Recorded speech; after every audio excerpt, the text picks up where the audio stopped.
एक मिनट रुक जाओ, रेडी होने दो. चलो ये कर लेते हैं. This could be a great intro. Hi, I'm Akshay.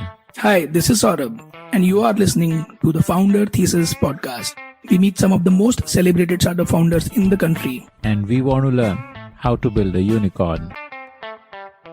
I'm Greg Moran. I'm the co-founder and CEO of Zoomcar. Have you heard about Agnes Kongsha Boyashilu? No, neither had I until I googled Mother Teresa. Yes, that was her name before she came to India.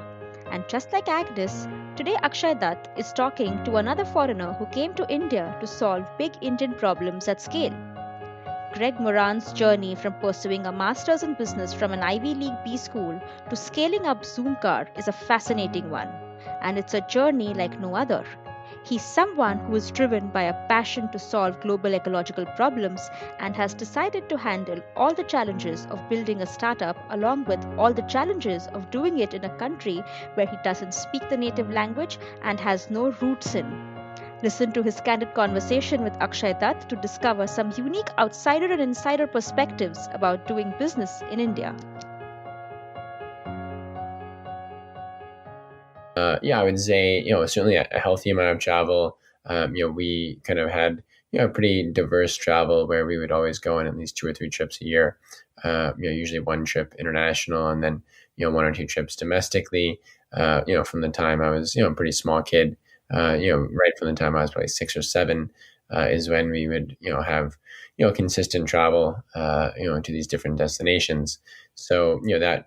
I still remember my first time abroad was when we went to Italy when I was 8, and so that was definitely very kind of opening and enlightening for me. And then When was your first time to India? Did your parents take you to India? No, so my first time to India was actually much later. So certainly not when I was 8. No, that was actually when we were just starting out for Zoomcar. So actually, I was at that point I was 26. Mm-hmm. Okay. Yeah. By the time you were finishing up high school, did you know what you wanted to do with your life? No, certainly not. I mean, I think very few people, I believe, at the age of 17 or 18, really know what they want to do, and even if they kind of tell you what they want to do, more often than not, that typically changes, right? I think at that point, I knew I was going to University of Pennsylvania, and I knew I was going to be doing something within sort of broader business, law, politics, economics. So I had this sort of loose, vague idea that I was going to study those areas, but in terms of what that would actually mean or what that would actually translate to, I really didn't have much of an idea. So I thought at that point, I didn't honestly really know that many sort of occupations or jobs, so to speak. I knew I knew vaguely that you could be kind of like a lawyer, or you could be a banker, or you could maybe be a consultant. Honestly, at that point, I didn't even really know what those careers actually meant. My parents came from more modest backgrounds, and they were kind of much more like middle class type jobs. So I knew I didn't want to be an accountant, and I knew I didn't want to be a tax accountant. I knew I didn't want to be a nurse or go into medical malpractice law. So I knew I didn't want to do for sure what my parents did, but apart from that, it was obviously still pretty open.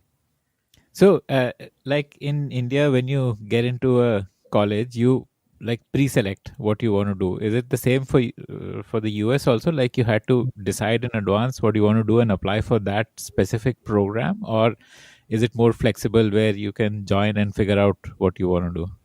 No, it's much more the latter. As I'm sure you're aware, the U.S. is not nearly that prescriptive.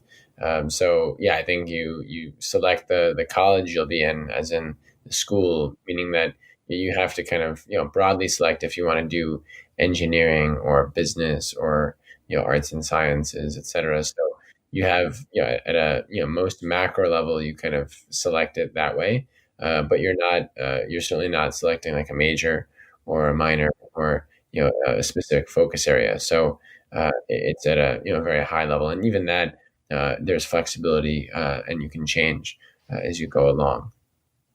So, what is it like studying at an Ivy school in the US? Is it like the 1% are your peers over there, or what is that whole experience like? Those 4 years that you spent at UPenn, like Right. how did they change Yeah. you? Right. Well, yeah, no, I was incredibly fortunate to be at UPenn. I think it was obviously an amazing experience for probably a number of reasons. I think it's really, like with anything, whether you talk about being at a company that you really enjoy, or being at a school you really enjoy, it's really about the people, right? So I think it's always about the people, and that's really the name of the game. And I think what I really enjoyed the most about being at a school like Penn is that you're surrounded by really incredible folks across the board. I mean, obviously, it certainly goes out saying that everyone was very accomplished academically. I think that was kind of more sort of table stakes. I think there's a lot of schools where people are accomplished academically in the U.S. I think it's more that the well-roundedness of the people. I think the overall passion that was there, the overall attitude, and sort of that sort of progressive element of really wanting to make a positive impact on society. I think that was the piece that was most infectious, and I think especially with my close circle of friends, I think that was obviously what was really always front and center, and I think that's where there's a very common, a sort of very clear sort of meeting of the minds, and I think that's what probably made it so special and valuable for me, is that your closest friends, and the learning that you have outside of the classroom. I think most people will tell you that in college, you obviously, there's maybe a little bit that you learn in the classroom, but if you look at the overall learning you have in college, probably 90% of that learning comes outside of the classroom. Okay. And how did your life view change during those 4 years? Well, I think you're exposed to a lot more, right? So, I mean, growing up in the suburbs, I didn't grow up in the city. So, when you grow up in the suburbs, it's a lot more insulated. So, you have a much more narrow worldview. You don't have the same perspectives when you're at a big school that has a lot of international folks, a lot of people from different backgrounds, very geographically diverse. You actually end up developing a much more sort of full-bodied understanding of various issues, and it really paints a different perspective. So Did your ambitions change? Like, did you get more goal clarity by the end of those 4 years? Yeah, I think so, for sure, because you're just exposed to a lot more, right? So I think you definitely have a much better pulse for what is out there, and what is possible. And I think definitely the fact that you're surrounded by people from all over the world, there's so many different extracurriculars that you have an opportunity to pursue as well, and I think that more than anything is probably what pushes you in certain directions. And you're obviously exposed to people who are older than you, who are going down certain paths, and so you can obviously sort of pick their brains and learn from them. So I think it's just the broader exposure that you have, and the type of interactions that you have on a day-to-day basis, is what makes it, I think, so impactful and so special. So by the end of it, you wanted to be an investment banker. Like, you joined like a PE firm. So Fieldstone is a PE firm, right? Like, So that's an investment bank. So it's actually an investment bank within the broader energy infra space, clean tech space. No, definitely it was something which was very appealing to me personally, because of the mission and the goal of the firm, which was really to play an active role in helping to finance and transform the energy infrastructure spaces. So for me, it was never about investment banking or private equity. I mean, that was always just a means to an end, right? I mean, I don't think anyone. Well, I guess I shouldn't say this, but I don't think anyone really comes out of school saying like, oh, I want to be an investment banker per se. I think it's more that at least from my vantage point, I was always passionate about the industry. So I was passionate about sustainability. I was always passionate about the environment.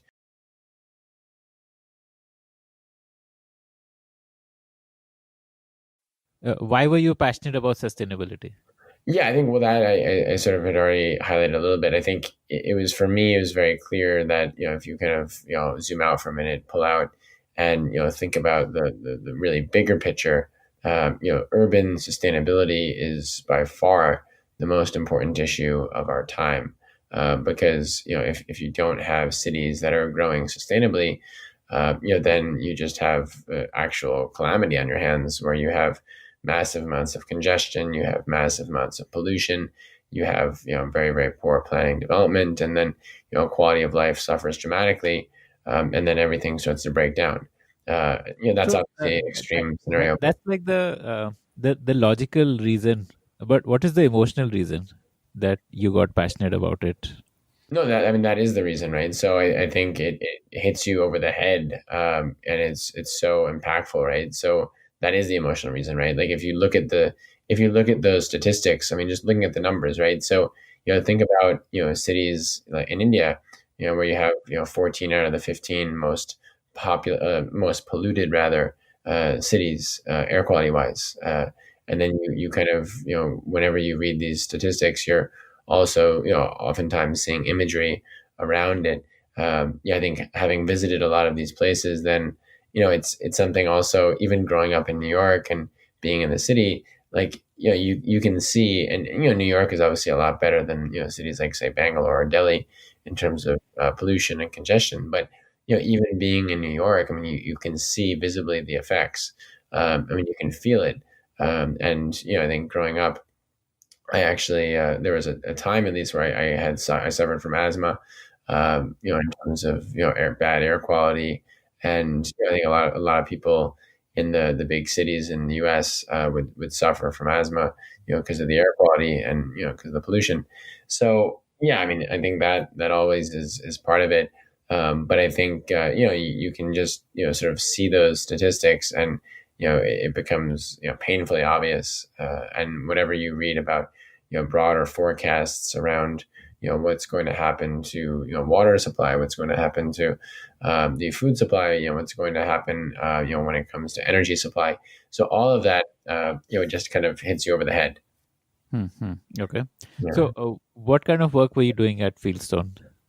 So I was an investment banking analyst, associate, and, so I was doing a lot of, financial modeling, and, a lot of detailed analysis around, financial structures, et cetera. But, I think, for me, I mean, that was obviously the functional aspect of it.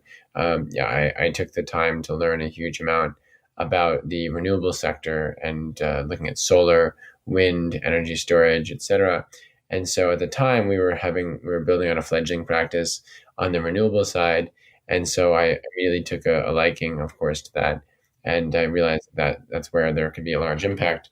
And so I started to focus, really all of my time, there, on renewables, and, different, deal opportunities out there. And, I even, tried to, be very active, very proactive in sourcing, new business for the company. And so sourced a lot of new business for the company, in terms of renewables.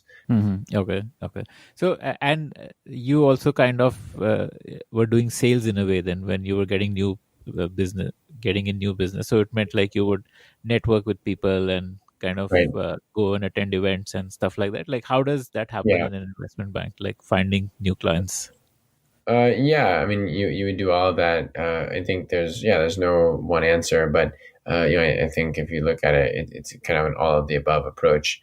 I mean, a lot of it obviously comes from the existing network, and then, there's opportunities to expand that network through, different introductions, etc. But, then, there's more sort of inorganic ways of, going to different events, and, going to different conferences and seminars, where you end up meeting a lot of folks. Some of it's just cold calling, to be honest. So, it really depends. So I think, it's always best if you have a warm introduction, if there's some sort of common intersection. I think, wherever you can, you obviously try to avoid cold calling. But I think, we had, we were fortunate that we had a very good brand name in that space. So within the renewable, clean tech space, everyone kind of knew Fieldstone. And I think that really helped, because, whenever you have a good brand name, you can always leverage and lean on that, and it becomes a lot easier. Okay, okay. And then you switched and joined like International Power America. So, what was the role there, and why did you make the switch? Sure. So that was more of like a private equity type role where we were doing direct investing from the company's balance sheet. So, I mean, yeah, this takes me way back. But yeah, I know. So that we were really looking at building out our own proprietary investment book within the energy space, especially within renewables. And so again, was doing a lot of transactions within wind, solar, and storage. And we had a pretty broad global mandate geographically. So we were looking at opportunities really across the board. So it was not just in Northeast or not just in the South and or just in the U.S. So it was that way pretty diverse and broad.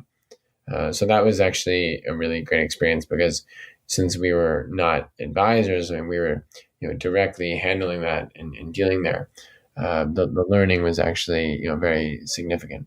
And it was since it's also an operating company, unlike an advisory shop, unlike an investment bank, there's a lot of people who are technical. So there's a lot of engineers. There's a lot of people who are kind of experts in the energy space, et cetera. Right. So those people really will give you a huge amount of learning on the industry, and so that was, I think, for us also equally important. Okay, okay. And were you also traveling around the world at this time? Yeah, so we were. I mean, so yeah, I traveled for work, and then also just obviously continued to travel for fun, for pleasure. Okay. So it was a combination. By this time, had you visited India? No, no, no. I only visited India after I left that role. So I visited India for the first time right before business school. So that was in Okay. So 2011. why did you make that decision to leave? I mean, you were enjoying here quite a bit, and with both investment and operational exposure. So why leave and go to a business school? Well, I knew that I wanted to kind of get into, either venture capital or, go and do something on my own. So I think that was something which was very clear to me from sort of 2010, 2011. I knew I was kind of trending on that path. And I think venture capital, that was always appealing because it was kind of getting into the technology aspect of it. And I think I started to shift more when I was in international power. I think what I realized is that learning about the industry and going deep on the industry in terms of the technical aspects of it, the market aspects of it, that was really what was fascinating. So really having a depth around the knowledge of the industry was what was most appealing. And so I think that's where I felt either going and doing something on my own in the space in the broader sort of sustainability space or doing something on the venture capital side, would actually be the most rewarding. And I think I realized quickly that venture capital, at least probably it was not really the right time in terms of entry. I think it's much better to kind of do that when you're a little bit older in life. So yeah, I think if you have a lot of experience, if you have practical real world experience, it becomes a lot more impactful to actually be a strong venture capitalist and a strong investor. So I felt that that was something to be looked at much later in life, much later, and focusing on the current sort of here and now was going to be much more impactful. Okay, okay. And so once you quit International Power America, this is where you went to India. So this was like a couple of months off you took to travel. Like that was the Yeah, so plan. before business That was school, yeah, I think in the U.S. and I think in India it's the same. Is that typically people take some downtime your- between their job and start a business school. For me, I was again fortunate and lucky that I had this opportunity. But yeah, I wanted What do to you remember about that trip to India, which you took? I remember everything.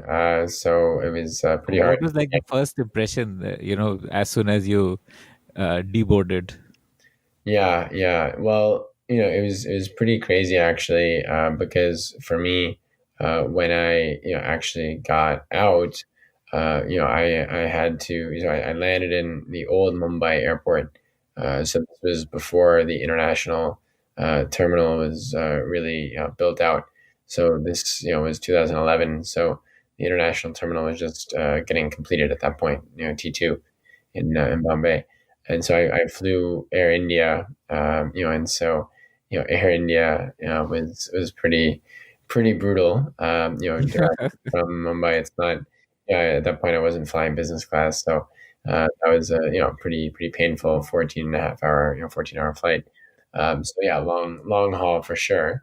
When I remember when I got out, it was funny because I was staying. Well, I had a rough itinerary for what I wanted to do for the 3 months plus. What was the itinerary?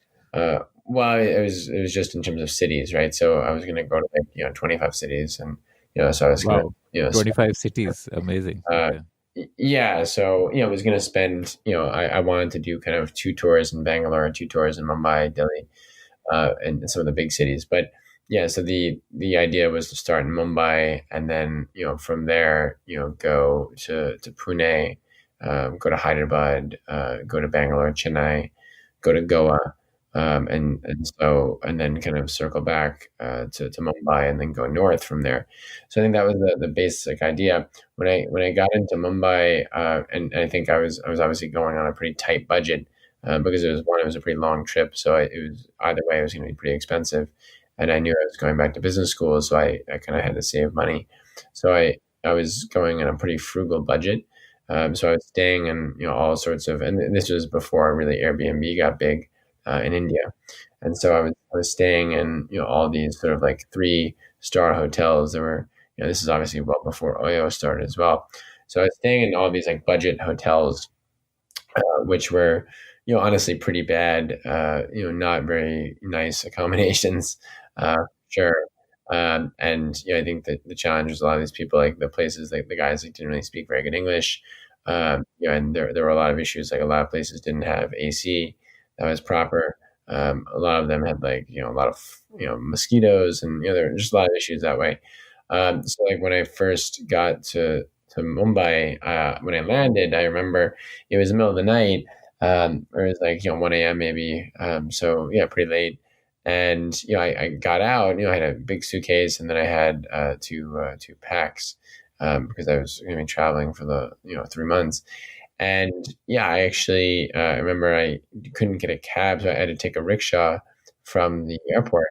And yeah, I was taking a rickshaw from there to Andheri East. So my hotel was in Andheri East, and it was a pretty small budget hotel. And so obviously this was before Google Maps was big in the city, in the country. And so yeah, then the rickshaw drivers, of course, obviously don't really speak much English.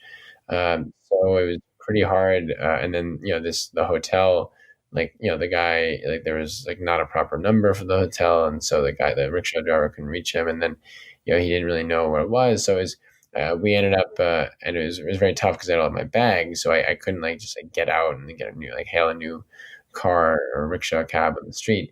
So I ended up taking like an hour and a half to find the hotel.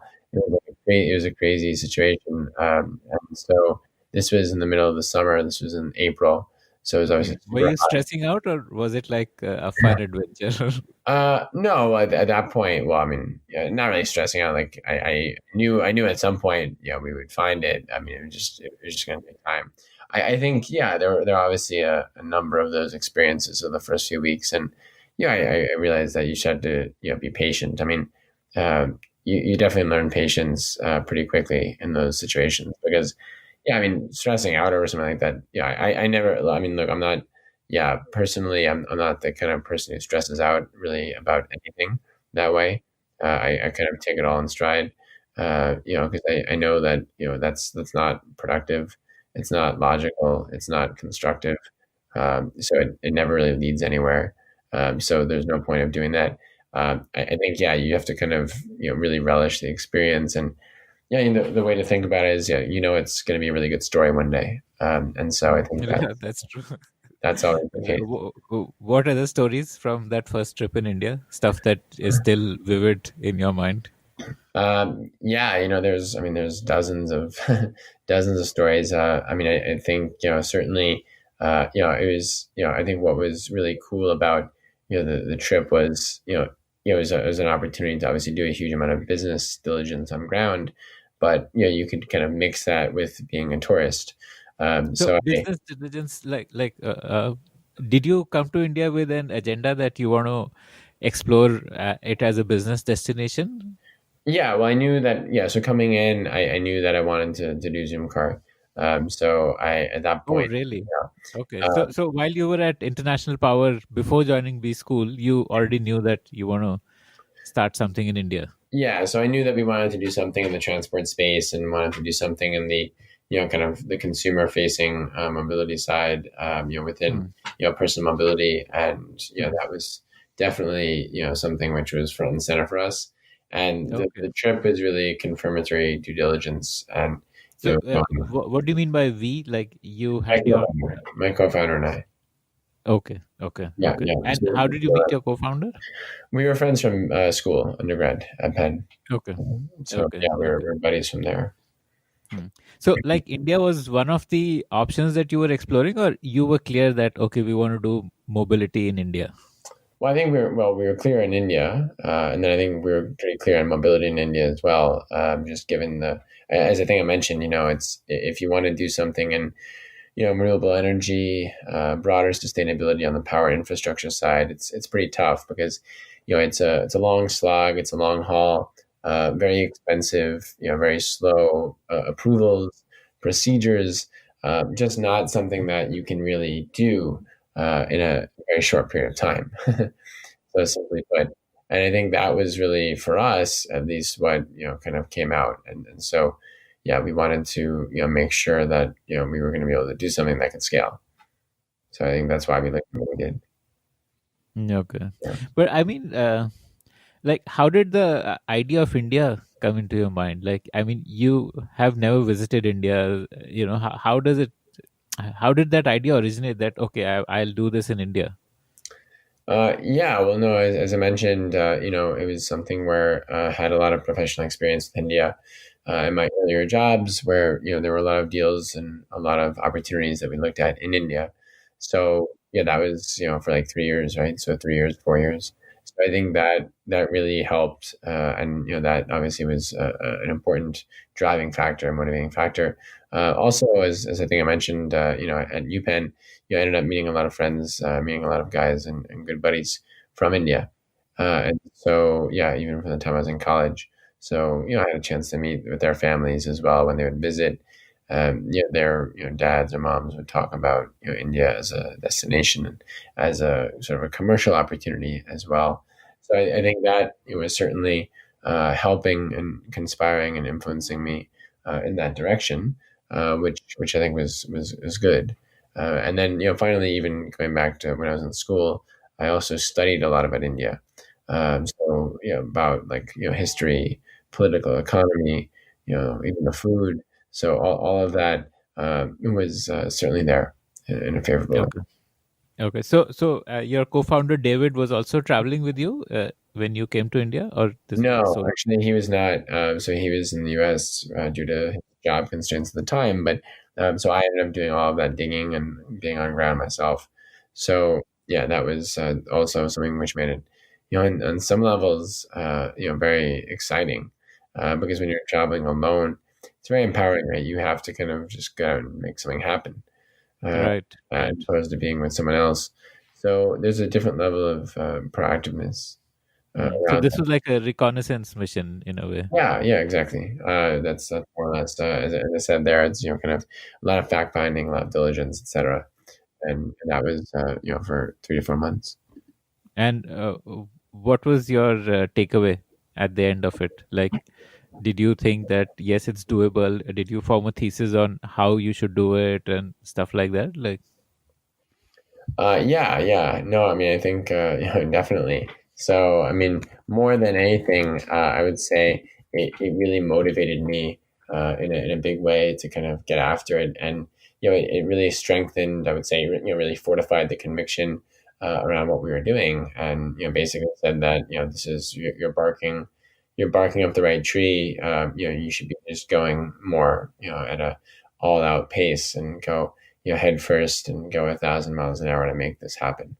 So I think that's really kind of what came out, pretty clearly at that point.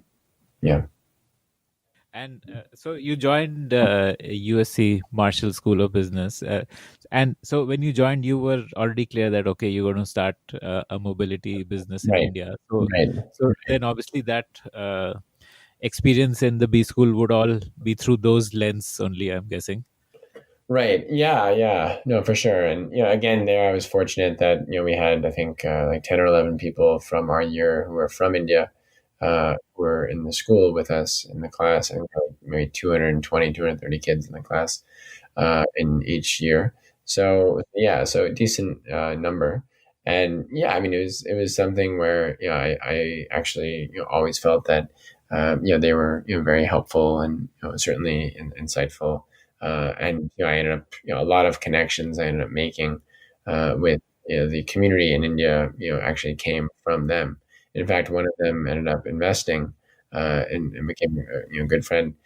So yeah, I mean, it's something which definitely was useful and was very helpful. And I think when you're starting out a venture, it's and I actually recommend this to a lot of people who are aspiring to be entrepreneurs. But one of the best times to start is actually in business school, because you just have a little bit more flex, a little bit more time, quite frankly. So if you're going to start, starting in your first year of business school or second year of business school is a great time to start.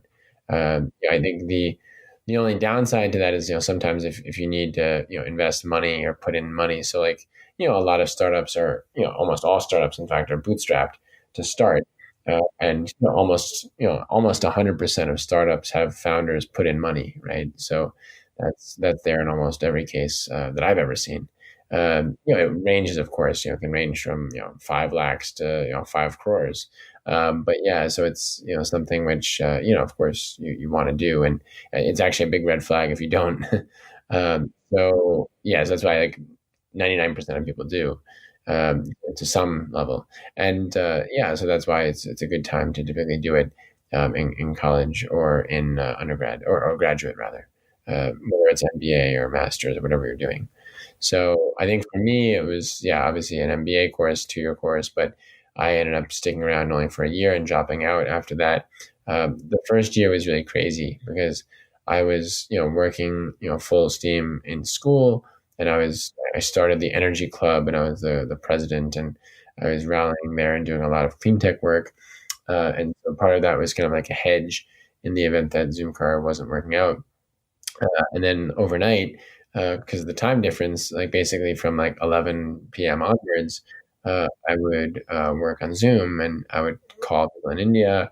Yeah, I would be doing a lot of different work, and that was really tough because you would just you'd be exhausted because you're working a full day, you're working a full 14-hour day, and then you're coming back and working 6 hours, 7 hours, 8 hours overnight. Wow. Um, You were you like would getting 2-3 hours of sleep a day. Yeah, you would sleep for like 2-3 hours a night, consistently, and you just, I mean, that's the way it works. And so yeah, I did that for the whole year, and so yeah, it was something where it was really intense. It was pretty hardcore. I mean, uh, yeah, I would say it's kind of like I still remember I'm a big fan of Tesla, and I always remembered hearing Elon Musk post some of their problems when they were scaling up their Model 3, where he was like, it was really, really, I just remember he was saying it was like really, really hardcore, and he's like sleeping on the factory floor. And I remember I was like, well, I think that was maybe like 2017 or 18 for those guys, maybe like years ago. But I always remembered, I was like hearing Elon Musk say that. I was like, I can obviously, he's a, an unbelievably successful entrepreneur, but I can totally relate to that because, I wasn't sleeping on the factory floor, but I might as well have been doing that because it was just like it was just a totally insane experience for that year, as you were starting off. And so I think, so many entrepreneurs have that experience, but I think for me, it was probably a little unique because I was having to do it remotely, phoning a different country. And then, at that point, again, connected, it wasn't like you had WhatsApp, right? So it was all on Skype, and it was like, terrible connection. Like you were calling from a Skype number to a Indian mobile number. And this was like way before Reliance Jio came. This was when Airtel and Vodafone had pretty pathetic penetration in the country in 2011, 2012. So yeah, it was very tough. It was very, very tough. I mean, had I known it was going to be so tough, I might not have done it. It's probably good that I didn't know it was so tough uh, going into it. Yeah. Okay. So what were you doing in that 1 year on the Zoom project? Like, did you narrow down that you want to start as a car rental service, or tell me about how the idea evolved over that year to where you finally left B school and got on the ground. Yeah, so I think remarkably little changed actually from the time, so prior to India, we had already, prior to visiting India rather, we had already kind of drawn out the entire business plan. Everything was kind of put together and What written. was the original plan, that you'll purchase cars and then like rent them out? Well, yeah, I mean, to be honest, purchasing cars was never really, I mean, it wasn't like we were prescriptive where it's like we're going to buy cars or we're not going to buy cars.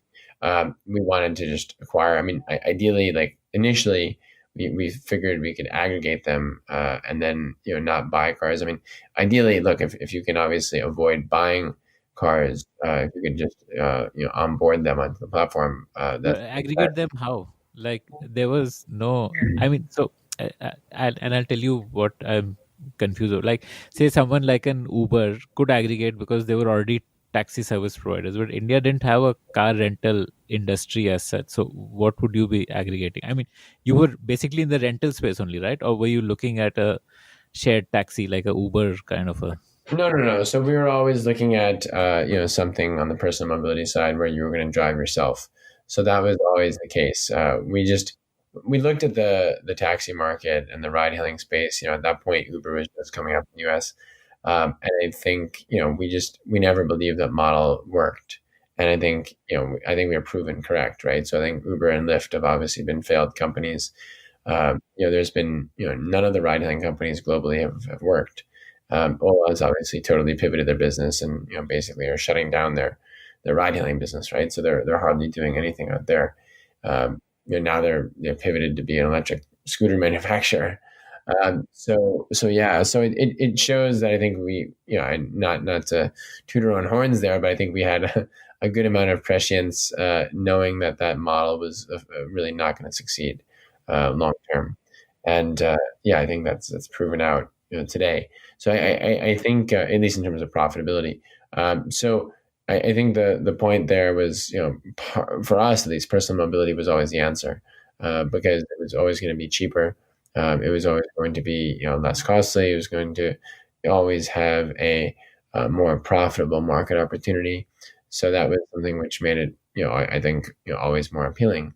And But how would you get the supply in place? Because there wasn't any like existing car rental agencies in India that you could aggregate and well, no, I mean that wasn't really true, right? So there was always a lot of small time mom and pop tours and travels guys. So initially we were thinking we would just aggregate from those guys, or aggregate from individuals actually.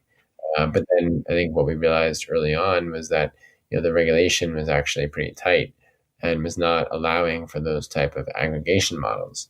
So ultimately, we ended up landing on the whole purchasing of vehicles because there was just no other alternative.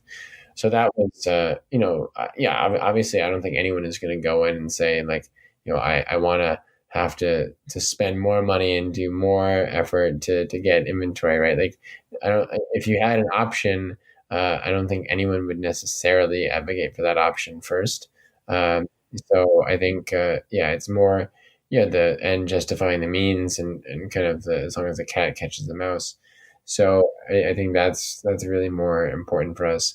I think, what we realized was that, going and buying cars and going with the license and getting that whole process, it was going to take longer to do that, but it would also be a competitive advantage once you kind of got through it because one, you would need licensing, right? You would need capital and all of that.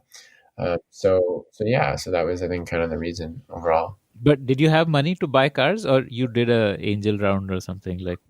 So as I mentioned, we put in, my co-founder and I put in some of our own money, and then we also raised a couple $100,000, so a couple crores we had raised at that point, as we were starting the business, and that allowed us to kind of get access to more cars.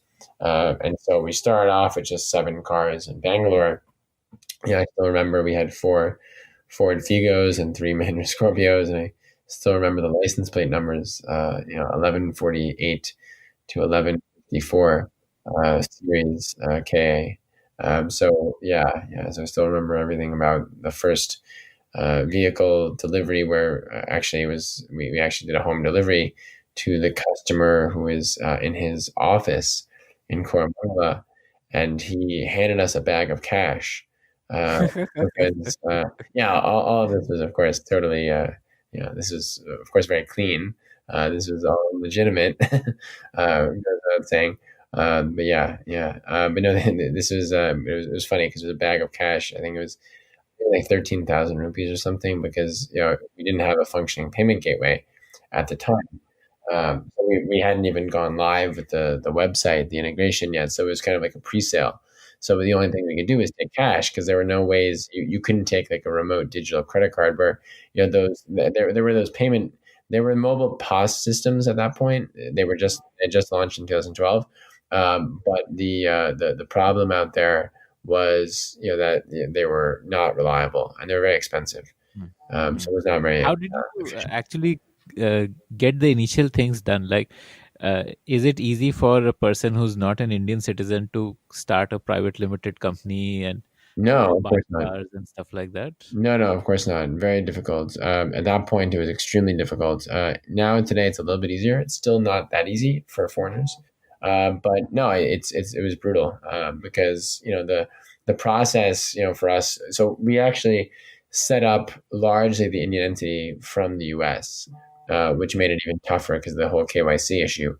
I remember like probably having to send my passport, my visa, my photos like 7 or 8 times, at least, maybe more, maybe more. I remember because I was in Boston for a summer working between first and second year before I left, and that was really painful, because I had to go and work with FedEx and UPS and the post office there so many times. I must have visited the post office like 6 or 7 times, and over the course of like three weeks maybe. And I was like, no one should ever have to visit the post office ever. It's not a good experience. It's like going to the DMV. I mean, which is like the RTO in the US. So it's like no one wants to go to the RTO or the STA office, and so same thing goes like the US Post Office. So it's pretty terrible. But you have to kind of you have to do what you have to do, right? There's no shortcuts around it. And I think the difficulties in all of those logistical setups for us early on, it really, again, it gave us a lot of patience, and it really taught us that, as an entrepreneur, 90% of what you do, especially in the first 1 or 2 years, it's not glamorous at all, right? There's nothing glamorous about having to like run to the post office 7 times in 3 weeks and sit there for hours, and go and call people in India for hours to like get like a signature or get like documents in place. And it was really for the first like 12 months of even operating the business, it was like one logistical mess after another, like nothing even tied to business. It was just like admin work, where you just had to do like the first year of our business.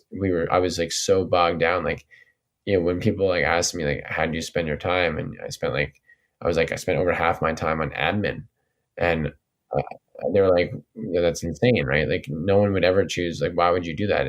It's not good for any business. So it's a major distraction. It's a major dissuading point for any entrepreneur, especially a local Indian entrepreneur as well.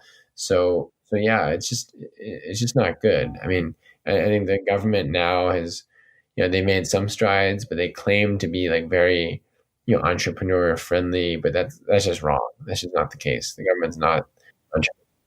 It's a joke, right? I mean, how can you, if you come out with rules, saying that you're gonna, have 1% GST, tax through cash, right?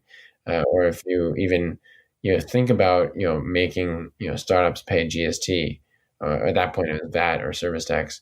I mean, how could you possibly do that, right? Like if you're just starting off and you're just starting making revenue, like why would you ever have to pay tax when you're just starting? It doesn't make any sense. So the point is that yeah, there's the policy regime is just very off. And the incentives are It's just not aligned. basically the Indian government operates with a trust deficit. So so for example, if they were to make things more relaxed, then the biggest fear would be that people would manipulate and take advantage and find loopholes. And someone has an existing business which is doing well, he doesn't want to pay GST, he just starts a new company, claims it's a startup. So Right. there are those trust deficit issues as a I mean, in the society as a whole, until they don't get solved, Right. probably the ease of doing business will remain. Yeah, but of course, I mean, the alternative is much worse, right? Like, just, I mean, the point is that the bad actors are, 1%. So the point is that, even if you have bad actors, so, even if you have leakage, I mean, so the real argument is, okay, so what? I mean, it's 1%. What's the big deal? The growth that you have from, the 99% just totally washes out that leakage that's there from the 1 or 2%. So it's yeah, and that's been proven time and time again everywhere globally. So it's just not good logic. It's just not well founded. It's not based on any data. So which is I think the problem. Anyway, I mean not to digress, but I think that's something which is a systemic issue, and yeah, it made it really really frustrating for us as we were building out the business. So you landed in India in mid 2012 with a couple of crores and with the incorporation done. So then what did you do next? Like you bought the cars and you launched a website and started generating demand. Yeah, well, yeah, it wasn't quite so easy. I mean, yeah, it was more the first 3 4 months. It was all just a race to get sort of the licensing and the permitting and figuring out those You modalities. had to get a commercial license for these cars. Yeah, eventually. Initially, though, it was working with a partner who already had a license because it was clear that there was no way for us to obtain a license just straight away because we needed to have all sorts of like pretty wild requirements, which we just didn't have.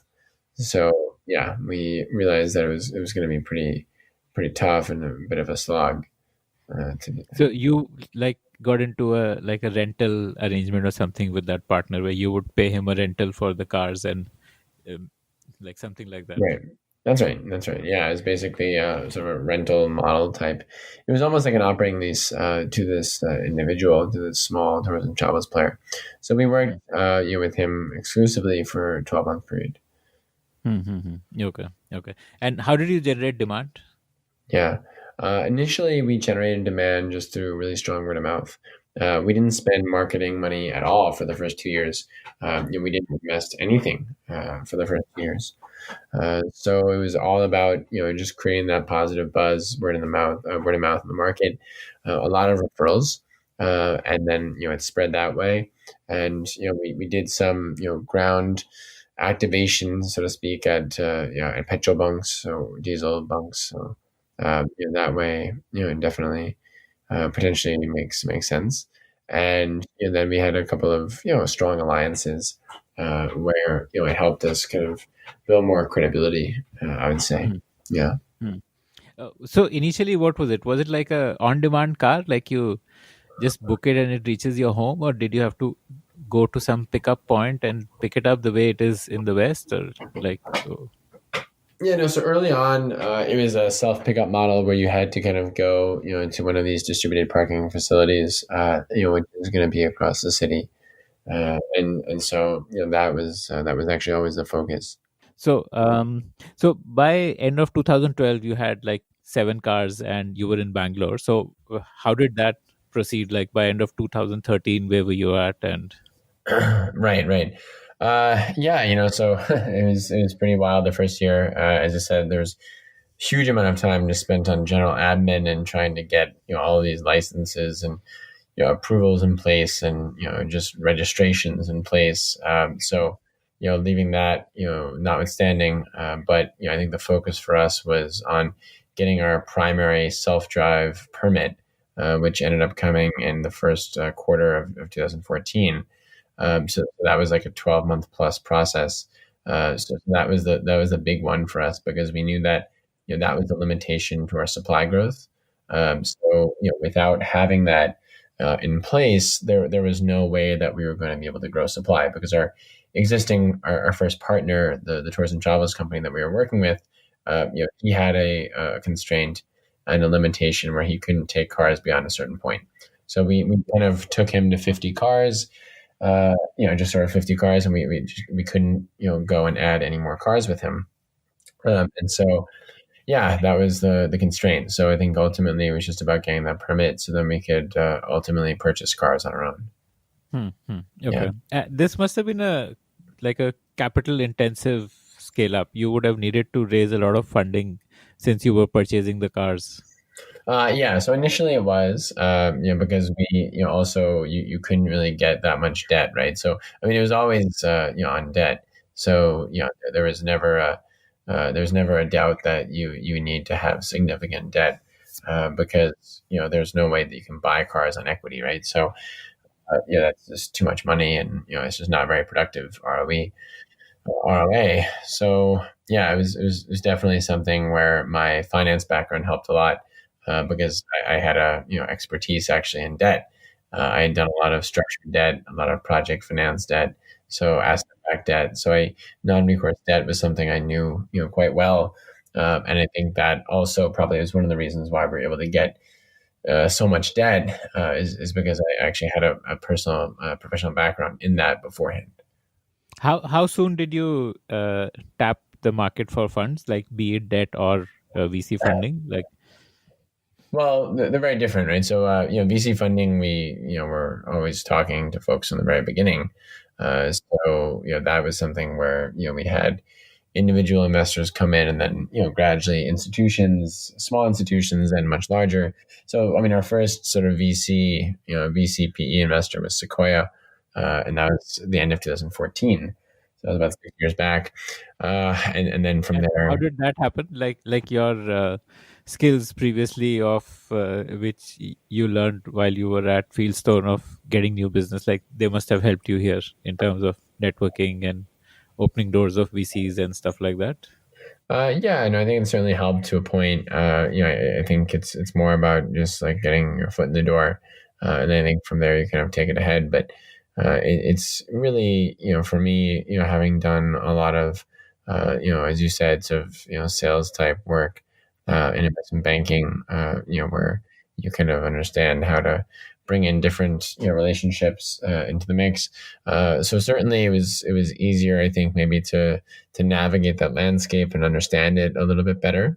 But having said that, at the end of the day, that's just the beginning. It's just a starting line. So it's really about what you do from there that matters the most. And I think there was, it's always been about execution.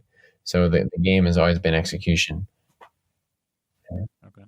So you got Sequoia in as your first big institutional investor, and then who were the others? So over time, we brought in other institutions like Nokia Growth Partners, Our Crowd, Ford Motor Company, Mahindra. So these names came in over the years, and then more recently like Sony.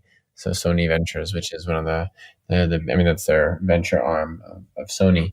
So we had a mix of I would say financial investors, so like VCs, PEs, and then combining that with OEMs.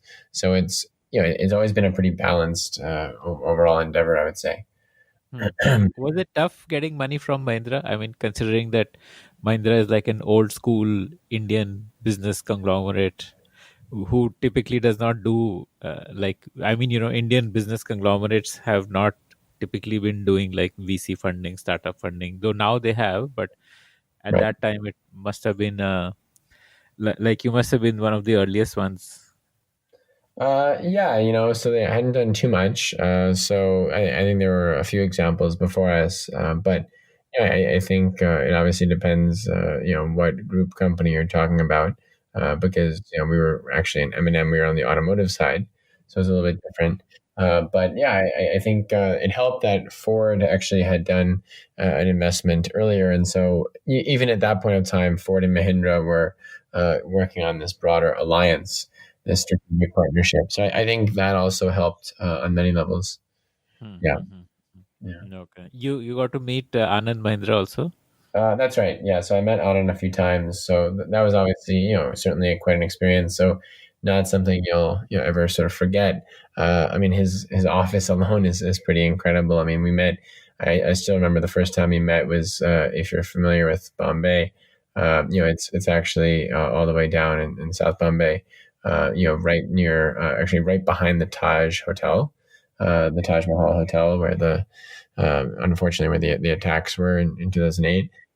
So yeah, so it's basically right behind that. There's a little lane, there's an alley, if you will, and Mahindra has their old school, like really old corporate office there, where I guess the broader Mahindra family had sat over a couple of generations, and that whole area was built up by the Britishers a long time ago in the 1800s. But yeah, so that was a really beautiful old building, like the super old British like colonial building. And it was kind of transformed. It was like a 2-story, 3-story building. So it's all kind of like low slung buildings that are really old, really nicely maintained. It's kind of restored, and the office itself is like stunning. You walk in, it's kind of like Tata has a very similar office. I think it's like the Bombay House, but where all the top management sits, and it's the same thing here where Anand personally sits. And the office, it was just like super over the top. It was like incredibly nice. And so, yeah, I remember, waiting for, maybe about 20 minutes outside with his assistant, and then finally getting, ushered in. And then, I think the meeting, it ended up being a pretty long meeting. It was like probably 45, 50 minutes, which I think for guys like that, usually it's a pretty long meeting. So yeah, it was good. I got to hear his vision, his thought process for the group, and how he was thinking about some of these new trends. And I think it was clear that he had at a high level, at a broad level, understanding the direction, the vision they wanted to take Mahindra in. But I think in terms of the double clicking on more of the sort of implementation strategy, I think that was where it was obviously still getting fleshed out. I think that's where he felt that investment partnership with Zoomcar potentially could help lubricate that and facilitate that broader vision one level down. So I think that was probably the motivating factor behind it, I would say. Okay. Yeah. Okay. And so tell me about how your revenue has kind of grown over the years. Like, what kind of revenue did you do in the first year, and how has that shaped up over the years? Oh, well, yeah. In the first year, we we did like around $1 million or so. So it was quite nominal, quite de minimis. And so that consistently grew over time as we added more and more vehicles and saw more and more transactions, more and more customers coming through the door. So yeah, for us, I mean, the prime way of generating revenue is from having more units, by having more vehicles. So that was ultimately the name of the game. The more vehicles you have, the more revenue you can generate. So Right, it was always a game of how many vehicles you can amass. Yeah. Okay. So what kind of revenue do you do now? Like, are you at liberty to tell us? I mean, we can't really talk about the exact numbers, but we've crossed 75 million of annual revenue, and so we're north of that. And then obviously, I mean, with COVID, COVID's been an interesting situation because we were obviously locked down for a number of months, but we've seen a very strong bounce back, from post COVID. Okay. So, and your product itself has also evolved. So initially you started with only self-owned vehicles, but tell me about that evolution, how the product and services that you were offering, how they evolved over the years. So we have a couple of product offerings now today. I mean, when we started, it was just one product. It was about short-term access. So hourly, daily rental. So you can take a vehicle for a couple of hours, take it for a couple of days. So short-term access was the first product for the first couple of years. Then sort of 2017, 18 came along, and we realized that there was a huge unmet market opportunity there, a need in the long-term access market. And that's where we wanted to push ahead with a vehicle digital subscription. And so we created the first long-term access product in India for personal mobility by creating a 100% digitized car subscription. And have that as a service. And so we also introduced alongside that sort of what we believed at the time, and still believe that for sure today, is that like a killer app feature, which is actually allowing the individual subscribers to share back their vehicles on the Zoomcar short-term rental platform when the car is idle, when the car is not in use. And so as a result, this whole share back dynamic, it's more like an Airbnb marketplace type. So it's more of a managed marketplace type, two-sided there. And so this actually is quite powerful, because what it does is, at the end of the day, it reduces the monthly obligation of the subscriber. So it brings it down by 50, 60, 70%, depending on how many days the subscriber is actually listing and sharing the car. Okay. Yeah. So, who would go for a long-term subscription? Like, so you're saying this is an alternative to buying a car. Like, don't buy a car, instead subscribe to a car. Yes. So the idea is, actually, you don't need to buy a car. You can subscribe. Well, I think if you really look at it, it's really about having something out there which is going to be very, very convenient, very, very flexible, and very affordable. Convenient because you don't need to do the maintenance, like Zoomcar would do the maintenance. Well, I think it's not just that. I mean, if you look at it, there's the whole the fact that service maintenance is included, insurance is included, the taxation, all that's included. So there's really nothing else over and above that. So all the hassles of car ownership are like kind of outsourced to Zoomcar, and I just have a car right with me when I need it for it. Yeah, the whole exactly. Yeah, the whole idea is that this is really outside of that so auspice. So you don't have to worry about anything that's going to be ancillary, miscellaneous, out of pocket. And so more than anything, that's actually quite powerful for folks. Okay, and this you can also save money when you rent it out when it's lying idle. That's right. Yeah, the whole idea is that it's super efficient that way. You actually can save, and it's more in sync with your usage pattern. But if the car is in my driveway, then do I need to drive it to some place to rent it out? Or no, that's the beauty of it, is that it's super, super convenient, where individual renters can actually go and pick up the vehicle at your house, and there's a keyless entry system through your smartphone. So the smartphone actually unlocks the car. So you don't need to be physically present. You don't need to be there handing over keys. You don't need to there's no paperwork. The car doesn't need to be moved and reallocated or relocated. So that way it's much, much easier. When did you implement this keyless system? That's been there almost from the beginning.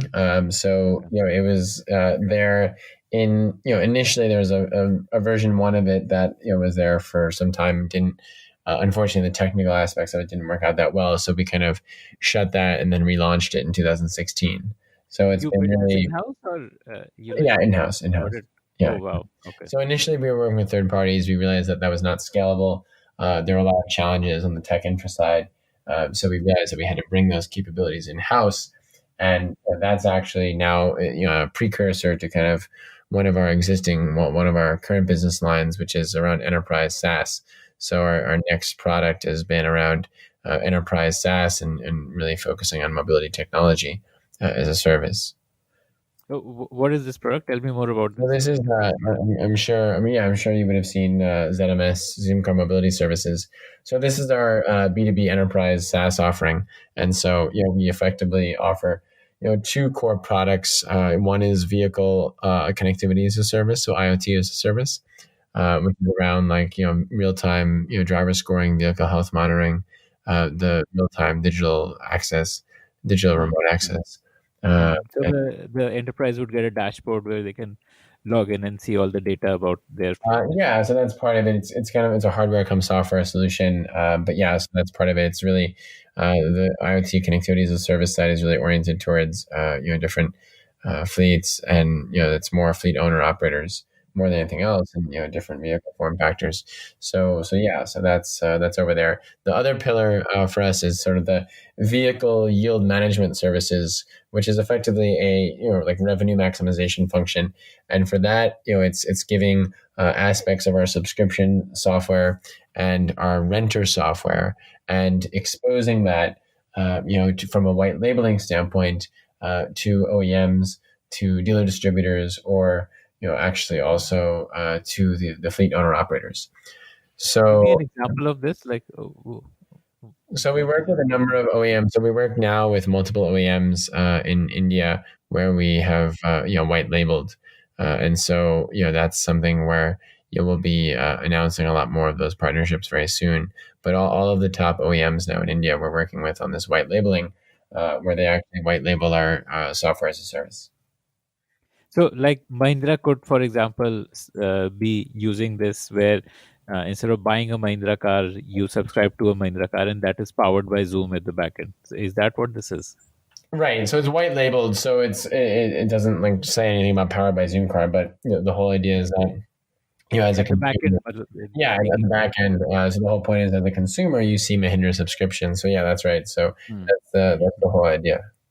Yeah, okay. It's very seamless, very simple. But if you think about it, the OEMs, they really want to be the brand owners. So they really desire to be the brand owners.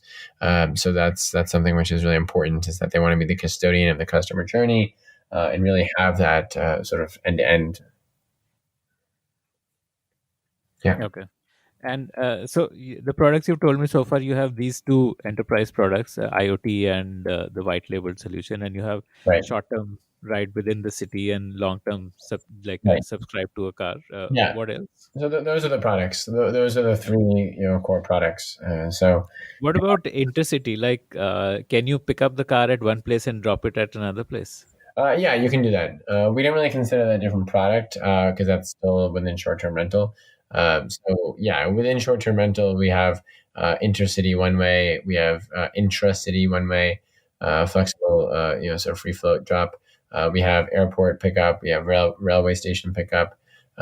So there is also a sort of a commute type product, which is like a 2-week rental, which gives you much lower kilometers. So there's a number of quote unquote like micro products within the broader macro product. Okay. Yeah. So So that's just intent. Yeah. okay. And so David went back to the US couple of years back. So why did he, like, was India too much for him, or what? It was mainly for personal reasons. I mean, he was actually getting married, and his wife wanted to be in the States, and so it was proving to be a little difficult, logistically, personally, that way. And so yeah, that was really the prime motivating factor for him. Okay. So, what are the technologies that you are currently investing in for the next phase of Zoomcar? Right. So I think we're very big, obviously, on AI ML. For probably obvious reasons as it relates to the vehicle and the algorithms that come from the vehicle in terms of predictive maintenance, driver scoring, vehicle health monitoring. So that's all artificial intelligence, machine learning based. That's one piece. So for our data science team plus engineering. And then the other piece is CV and computer vision. So computer vision is very important for us as we think about the use cases tied to vehicle safety in terms of the dash cameras, et cetera. And then also, we have significant CV capabilities as it relates to some of the operational processes. So a lot of the image recognition, image detection, damage detection on the vehicles, a lot of that is actually done through CV, computer vision, and then even like sort of real-time selfie verification matching. So if I want to match my selfie, vis-a-vis something I had done earlier, so then I can do that. So that was the journey of Zoomcar, from an idea in Greg's mind to being a market disruptor. And if you're fed up of being locked up inside your home for months and want to hit the road, consider the sustainable option of renting a car from Zoomcar for the next road trip.